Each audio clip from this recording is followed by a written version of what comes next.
Are they demons or fallen angels? And why does the Bible call them the sons of God? Just 4 verses. That is all it takes. 4 brief verses tucked quietly into the opening chapters of Genesis have puzzled readers for thousands of years.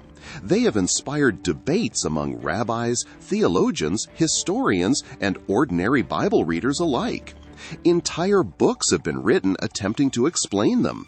Ancient Jewish communities wrestled with their meaning. Early Christians discussed them. Even today, these verses continue to generate questions that have never been answered to everyone's satisfaction.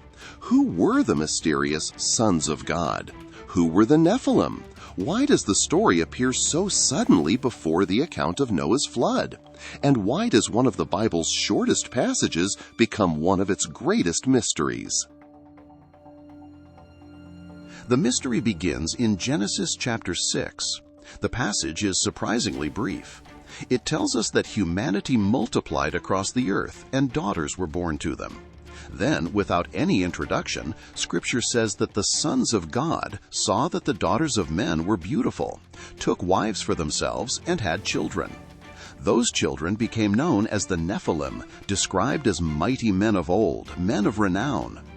Almost immediately afterward, Genesis tells us that human wickedness had become exceedingly great. Every inclination of the human heart was continually evil, and God determined that judgment through the flood would soon come upon the earth. The Bible gives us the event, but very few explanations. Everything seems straightforward until we reach one small expression, sons of God. Those 3 words have become the center of one of the oldest debates in biblical interpretation. Who exactly are they? Are they heavenly beings? Are they ordinary human beings? Are they powerful kings? The passage itself never pauses to explain. Moses simply records the event and continues the story. Yet that silence has invited generations of readers to search for answers hidden elsewhere in Scripture and ancient tradition.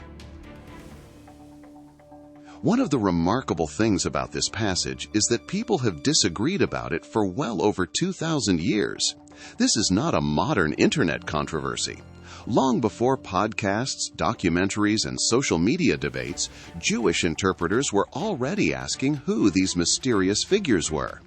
Early Christian writers reached different conclusions. Medieval scholars revisited the discussion.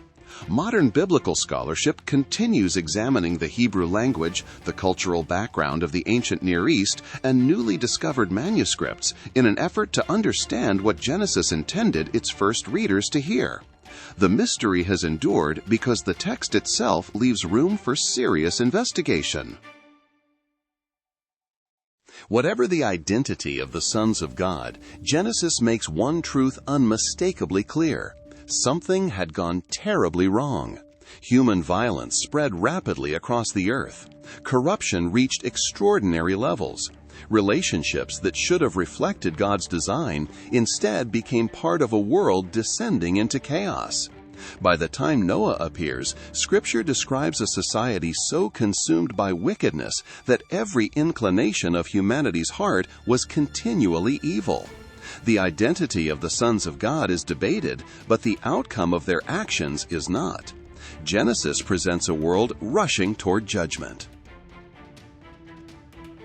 Over the centuries, 3 major interpretations have emerged. Each attempts to explain who the sons of God were and why Genesis records their actions immediately before the flood. Each interpretation has sincere defenders, and each draws upon different passages of Scripture, historical evidence, and theological reasoning. Before exploring the Book of Enoch, it is only fair that we understand all 3 perspectives, because Christians have never spoken with only one voice on this passage.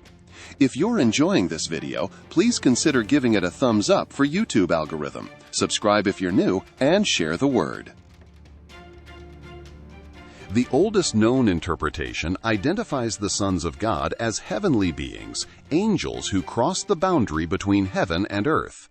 This understanding appears prominently in 1 Enoch and is reflected in several ancient Jewish writings.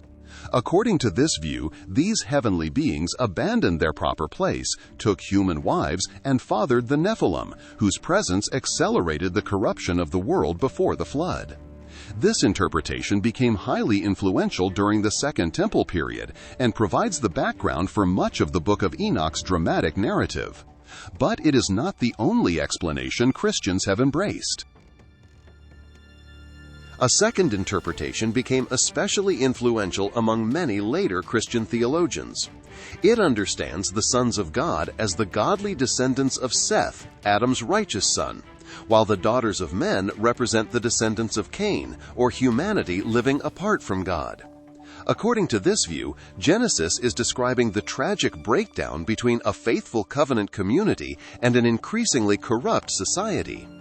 Rather than focusing on angels, this interpretation emphasizes human compromise, spiritual decline, and the consequences of abandoning God's ways through ungodly alliances. A third interpretation sees the sons of God as powerful human rulers or kings who claimed divine authority over others. Throughout the ancient Near East, some kings described themselves using language that connected them with the gods or portrayed them as possessing special divine status. Supporters of this view believe Genesis is condemning tyrannical rulers who abused their power, took women by force, exalted themselves above God's design, and filled the earth with violence. In this understanding, the passage is not about angels leaving heaven, but about human arrogance reaching extraordinary levels before divine judgment. As you can already see, faithful Christians have approached Genesis 6 from different perspectives for centuries. Some believe the evidence strongly favors the fallen angel interpretation. Others are persuaded that the descendants of Seth provide the best explanation. Still others believe the passage condemns oppressive kings and rulers. Each position attempts to take Scripture seriously, and each seeks to explain details that the text itself leaves unexplained. Our goal in this series is not to caricature any of these views, but to understand why thoughtful believers have reached different conclusions. If Genesis leaves so many questions unanswered, it is not surprising that ancient readers longed for more detail. They wanted to know who these mysterious beings were, why they acted as they did, what became of them, and how their actions contributed to the corruption of the world before the flood. Those questions did not disappear. Instead, they inspired one of the most influential works of ancient Jewish literature ever written, a work that attempts to tell the story Genesis leaves largely untold.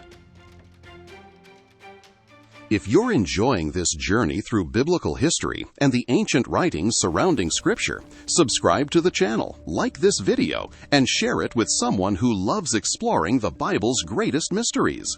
In our next episode, we open the Book of Enoch itself.